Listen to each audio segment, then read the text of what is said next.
வணக்கம். நம்ம பாப்பாநாடு முகநூல் உறவுகளுக்கு இந்த மாலை நேரத்தில் என்னோட இனிய வணக்கத்தை தெரிவிச்சுக்கிறேன். நம்ம எத்தனையோ நிகழ்ச்சிகள் போடுறோம். ஆனால் இன்னைக்கு ஒரு வித்தியாசமான நிகழ்ச்சிக்கு வந்திருக்கோம். நான் வந்து சங்கரனாகுடிக்காட்டில் செங்கமலோட ஏரியோட மேற்கு பகுதி கரையில் நின்றுட்டு இருக்கேன். இங்கே ஒரு சகோதரியை சந்தித்தேன். அவங்க ஒரு 12, 13 எருமை மாடுகளை மேய்ச்சிக்கிட்டு இருந்தாங்க.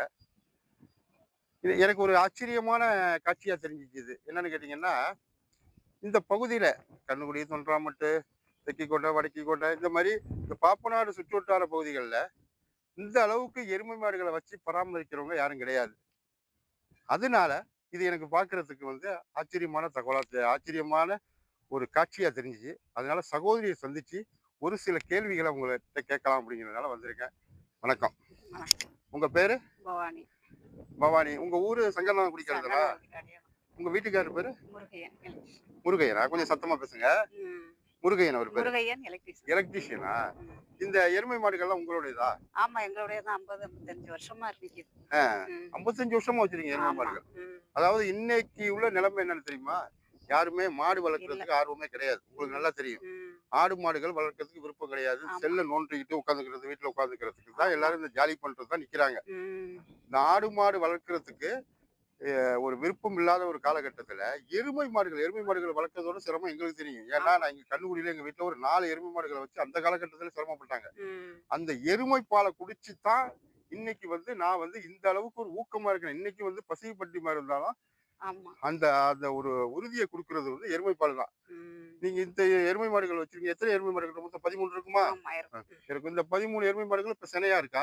இருக்கு. 6 மாடு சினையா இருக்கு. முன்னாடி இதுல பால் கறந்து நீங்க குடுத்துக்கிருந்தீங்க. டிப்போலங்க குடுக்கறது, யார் மருத்துவத்துக்கு கேட்டாலும் குடுக்கறது. வருஷத்துக்கும் கேட்கறாங்களா அந்த பால?